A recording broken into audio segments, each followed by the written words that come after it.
আমার প্রিয় ২০২২-এর মাধ্যমিক শিক্ষার্থী বন্ধুরা, তোমাদের সকলকে আমার চ্যানেলে স্বাগত জানাই। আশা করছি তোমরা সকলে খুব ভালো আছো। আজকে আমি তোমাদের এবিটিএ টেস্ট পেপারের ভূগোলের ১৮৮, ২৯৪, ৩৩৬ ও ৩৮০ পাতার এমসিকিউ এবং এসএকিউ অংশের সম্পূর্ণ সমাধান করে দেখাবো।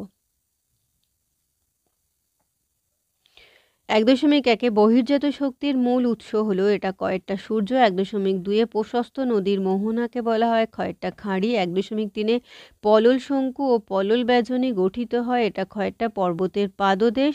এরপর দেখো ১.৪ একটা বাস্কেট অফ এগ ট্রপোগ্রাফি গঠন করে, এটা হচ্ছে কয়েকটা ড্রামলিন। ১.৫ মরু অঞ্চলে শুষ্ক নদীখাতকে বলা হচ্ছে, এটা ঘ আছে, এটা খ করে নিও। খয়েরটা এটা হয়ে যাবে ওয়াদি। ১.৬ শিবালিক হিমালয়ের পাদদেশীয় অঞ্চলে ক্ষুদ্র ক্ষুদ্র শিলাখণ্ড সঞ্চিত হয়ে যে সমভূমি গঠিত হয়েছে তাকে বলা হচ্ছে গয়েরটা ভাবর। ১.৭ ভারতের বৃহত্তম কয়ালের উদাহরণ, এটা হবে ঘয়েরটা ভেম্বনাদ। ১.৮ ভারতের বৃহত্তম বহুমুখী নদী পরিকল্পনা হলো কয়েকটা ভাকরানাঙ্গাল। ১.৯ ভারতে পশ্চিমী ঝঞ্ঝার প্রাদুর্ভাব দেখা যায়, এটা হবে গয়েরটা শীতকালে। ১.১০ ভারতের কৃষ্ণ মৃত্তিকা সৃষ্টি হয়েছে, এটা হবে কয়েকটা ব্যাসাল্ট।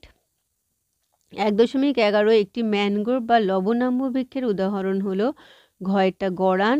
বল উইলভিল যে গাছের ক্ষতিকারক পোকা, সেটা হয়ে যাচ্ছে কয়েকটা কার্পাস। ১.১৩ ভারতের বৃহত্তম মোটর গাড়ি নির্মাণ কেন্দ্রটি অবস্থিত, এটা হবে কয়েকটা গুড়গাঁওয়ে।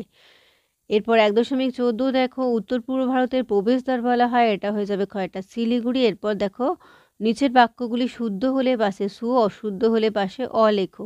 ২.১.১ দুটি নদী অববাহিকার মধ্যবর্তী উচ্চস্থানকে জলবিভাজিকা বলে, এটা হবে সু। ২.১.২ পর্বতগাত্র ও হিমালয়ের মধ্যে যে ফাঁক দেখা যায় তাকে ক্রেভাস বলে, এটা হবে অ লিখবে, মানে অশুদ্ধ। ২.১.৩ লাদাখ মালভূমি লাভা মালভূমির উদাহরণ, এটা হবে অ। ২.১.৪ বায়ু ও জলধারা সঞ্চয় কার্যের ফলে বাজাদা গড়ে ওঠে, এটা হয়ে যাবে সু। ২.১.৫ ভারতের দীর্ঘতম জাতীয় সড়ক হলো NH 44, এইটা হয়ে যাবে অ। এবার ২.১.৬ দেখো বিশাখাপত্তনম ভারতের একমাত্র শুল্কমুক্ত বন্দর, এটাও হয়ে যাবে অ, এটা হবে কান্ডালা। ২.১.৭ উত্তর ভারতের ম্যানচেস্টার বলা হয় এলাহাবাদকে, এটাও অ, এটা এলাহাবাদকে হবে না, এটা হবে কানপুরকে। এবার শূন্যস্থান পূরণ দেখো ২.২.১ নদীগর্ভে অবঘর্ষ প্রক্রিয়ায় সৃষ্ট গর্তগুলিকে বলে মন্থকূপ বা পটহোল। ২.২.২ থর মরুভূমিতে চলমান বালিয়াড়িকে ড্যাশ বলে ধ্রিয়ান। ২.২.৩ কাজিরাঙা অভয়ারণ্য ড্যাশ রাজ্যে অবস্থিত, এটা হবে অসম। ২.২.৪ ড্রেকান ট্যাপের ড্যাশ মৃত্তিকা কার্পাস চাষের পক্ষে উপযুক্ত, এটা হবে কৃষ্ণ। ২.২.৫ অসমে কালবৈশাখী ঝড় ড্যাশ নামে পরিচিত, এটা হবে বরদৌছিলা বা বরদইছিলা। ২.২.৬ রাজ্য পুনর্গঠন কমিশন স্থাপিত হয়, শূন্যস্থানে লিখবে ১৯৫৩ সালে। ২.২.৭ ভারতের যোগ জলপ্রপাতটি ড্যাশ নদীর উপর অবস্থিত, হবে সরাবতী। ২.৩ বলা আছে একটি বা দুটি শব্দে উত্তর দাও। ২.৩.১ সমুদ্রে ভাসমান বিশাল আকৃতির বরফের স্তূপকে কি বলে? হিমশৈল। ২.৩.২ নদীর জলপ্রবাহ মাপার এককের নাম কি? এটা হবে কিউসেক, কমা দিয়ে কিউমেক।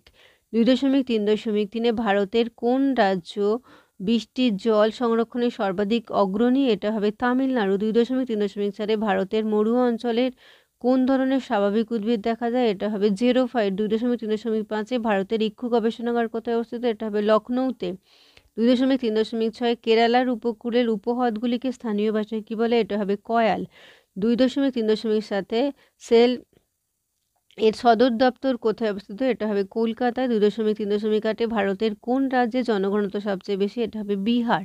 এবার দেখো স্তম্ভ মেলানো আধি হয়ে যাবে 2 ধুলিচর। কারেওয়া এটা হয়ে যাবে 4 মৃত্তিকা। মারমাগ্রাও এটা হয়ে যাবে 1 লৌহ আকরিক রপ্তানিকারক বন্দর। এবার নুনাটাক্স 3 হয়ে যাবে বরফ মুক্ত পর্বত শিখর।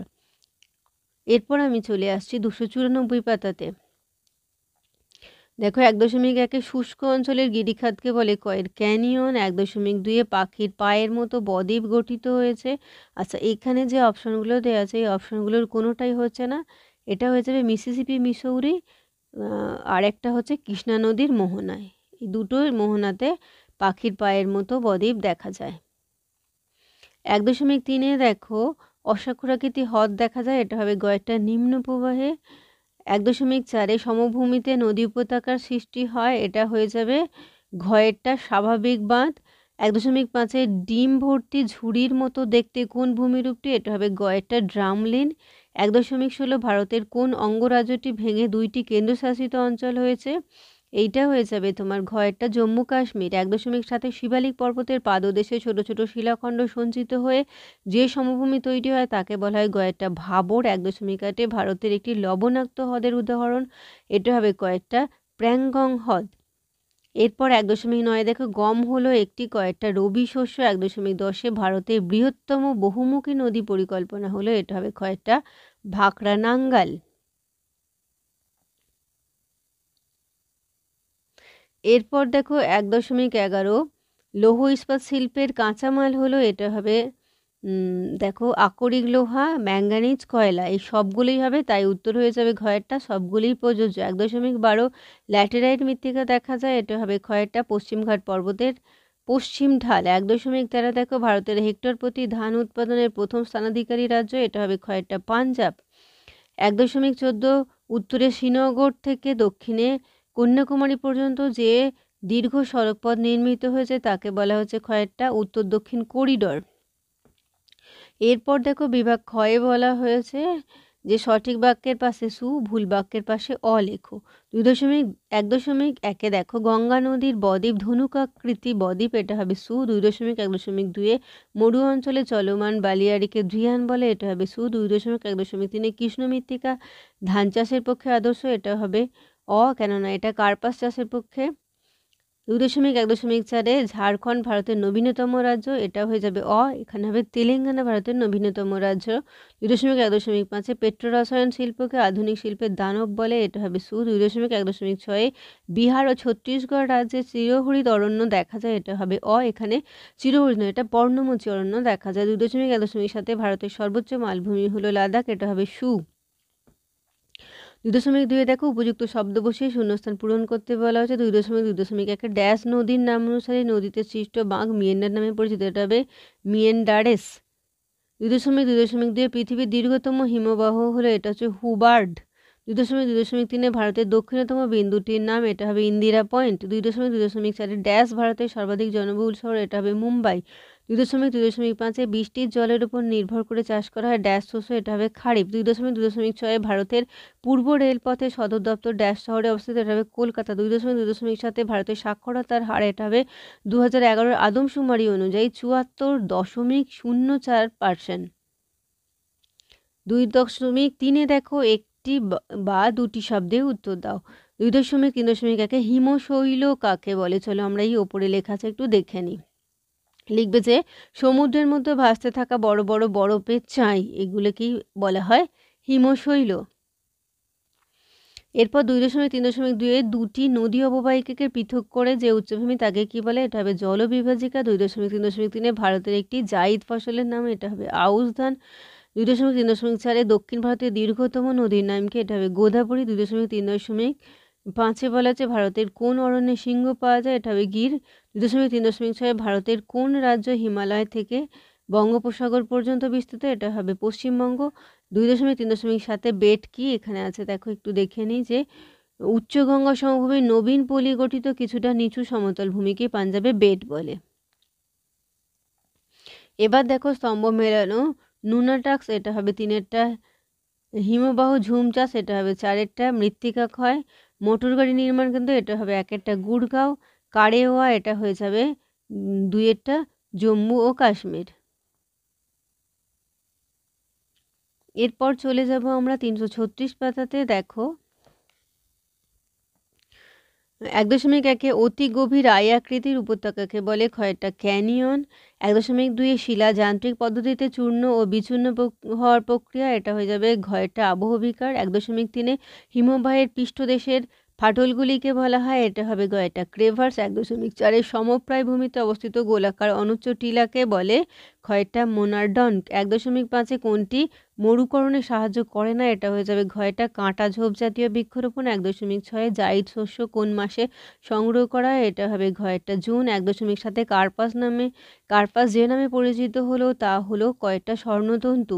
1.8 ভারতে রেলের বগি তৈরি হয়, এটা হবে কয়েকটা পেরাম্বুরে।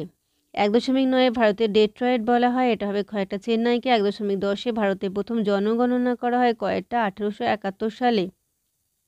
1.11 ভারতের দীর্ঘতম জাতীয় সড়ক হলো, এটা হয়ে যাবে ঘ একটা 44 নম্বর জাতীয় সড়ক। এরপর দেখো 1.12 কৃত্রিম প্রত্যাশয়ের একটি উদাহরণ হলো গ একটা চেন্নাই। 1.13 কোন শিল্পে ব্যবহৃত কাঁচামালটির পণ্যসূচক 1, এটা হবে খ একটা বস্ত্রশিল্প। 1.14 দক্ষিণ ভারতের ম্যানচেস্টার হলো ঘ একটা বেঙ্গালুরু। এবার দেখো নিম্নলিখিত বাক্যগুলি শুদ্ধ হলে পাশে সু, অশুদ্ধ হলে অ লেখো। এটা বিভাগ ক্ষয়ের 2 দাগের। 2.1.1 দেখো জলপ্রপাতের পাদদেশে মন্থকূপের সৃষ্টি হয়, এটা হবে অ। 2.1.2 ড্রেইকান্টারের শিলাখণ্ডের 3 দিকেই ক্ষয়প্রাপ্ত হয়, এটা হবে সু। 2.1.3 ভারতের চা গবেষণাগার রয়েছে অসমের জোরহাটে, এটা হবে সু। 2.1.4 ভারতের একমাত্র উপকূলের ইস্পাত কেন্দ্র হলো বিশাখাপত্তনম, এটা হবে সু। 2.1.5 গাঙ্গেয় সমভূমিতে ল্যাটেরাইট মৃত্তিকা দেখা যায়, এটা হবে অ। 2.1.6 সোনালী চতুর্ভুজ প্রকল্প রেল ব্যবস্থার সাথে যুক্ত, এটা হবে অ। এটা হবে রেল ব্যবস্থা নয়, সড়ক ব্যবস্থার সঙ্গে যুক্ত। 2.1.7 ভারতের কলকাতা শহরে গঙ্গা মাটির নিচ দিয়ে মেট্রো রেল চালু হচ্ছে, এটা হবে সু।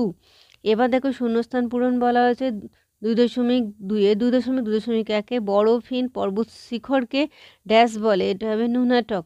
2.2.2 আফ্রিকার ভিক্টোরিয়া জলপ্রপাত ড্যাশ নদীর উপর অবস্থিত, হবে জামবেশি। 2.2.3 শিলাময় মরুভূমির নাম হচ্ছে ড্যাশ, এটা হবে হামাদা। 2.2.4 ড্যাশকে ভারতের কমলালেবু শহর বলে, এটা হবে নাগপুরকে।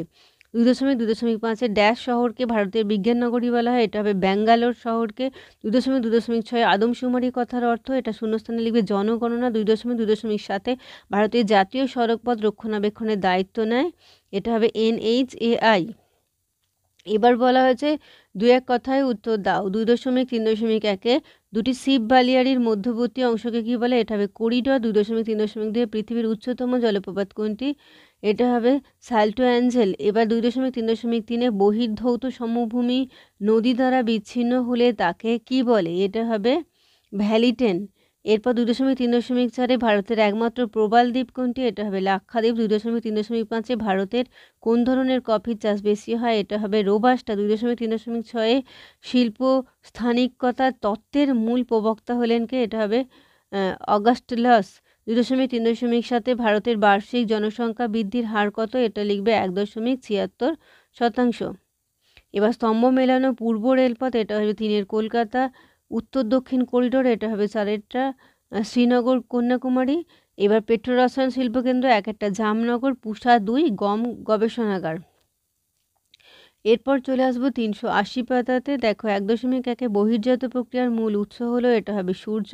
1.2 দেখো বহির্জাত শক্তি নয় এমন একটি শক্তি হলো, এটা হবে খ এটা অগ্নুদ্গম।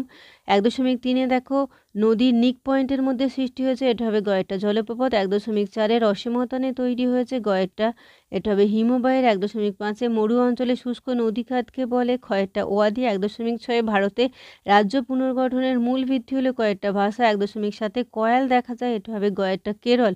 1.8 ভারতের একটি অন্তর্বাহিনী নদী, এটা হবে গ এটা লুনি। 1.9 উত্তর পশ্চিম ভারতে গ্রীষ্মকালে দেখা যায়, এটা হয়ে যাবে ঘ একটা লু। 1.10 ক্ষয় বা গালি ক্ষয় দেখা যায়, এটা হবে গ একটা ল্যাটেরাইট। 1.11 ম্যানগ্রোভ অরণ্য দেখা যায়, এটা হবে গ একটা উপকূল। 1.12 রেটুন প্রথা প্রয়োগ করা হয়, এটা হবে গ একটা ইক্ষু চাষে। 1.13 সব শিল্পের মেরুদণ্ড বলা হয়, এটা হবে কয়েকটা লৌহ ইস্পাত শিল্পকে। 1.14 হীরক চতুর্ভুজ পরিকল্পনাটি যে পরিবহন ব্যবস্থার সঙ্গে যুক্ত সেটি হলো খ একটা রেলপথ। এবার নিম্নলিখিত বাক্যগুলি শুদ্ধ হলে পাশে সু, অশুদ্ধ হলে অ লেখো। 1.1 দেখো নদীর জলপ্রবাহ পরিমাপ করা হয় কিউসেকে এটা হবে সু। 2.1.2 হিমরেখা সারা বছর ও সব স্থানে সমান উচ্চতায় অবস্থান করে, এটা হবে অ। 2.1.3 থর মরুভূমি রাজস্থানে দেখা যায়, এটা হবে সু। 2.1.4 কুমায়ুন হিমালয়ের হিমবাহ সৃষ্ট হ্রদ তাল নামে পরিচিত, এটা হবে সু। 2.1.5 নর্মদা উপত্যকা গোস্ত উপত্যকার উদাহরণ, এটা হবে সু। 2.1.6 শরৎকালে পশ্চিমবঙ্গে কালবৈশাখী দেখা যায়, এটা হবে অ। 2.1.7 আর্দ্র সমুদ্র বায়ু ফসল চাষের পক্ষে উপযুক্ত, এটা হবে অ। উপযুক্ত শব্দ বসিয়ে শূন্যস্থান পূরণ করতে বলা হচ্ছে 2.2 2.2.1 দেখো বায়ুর কার্যের প্রধান সবচেয়ে বেশি এই দেখা যায় ড্যাশ অঞ্চলে, এটা হবে মরু অঞ্চলে। 2.2.2 তরবারির ন্যায় বালিয়াড়িকে ড্যাশ বলে, এটা হবে সিপ। 2.2.3 ড্যাশ গাছে রেশম কীট প্রতিপালিত হবে, এটা হবে তু। 2.2.4 ভারতে মৌসুমি বৃষ্টিপাতের সময় ড্যাশ ফসল চাষ করা, এটা হবে খারিফ। 2.2.5 ভারতের একক বৃহত্তম শিল্প হলো ড্যাশ শিল্প, এটা হবে কার্পাস। 2.2.6 অতি দ্রুত যান চলাচলের সড়কপথ ড্যাশ নামে পরিচিত, এটা হবে হাইওয়ে। 2.2.7 ভারতের লিঙ্গ অনুপাতে সবচেয়ে বেশি ড্যাশ রাজ্যে, এটা হবে কেরল রাজ্য।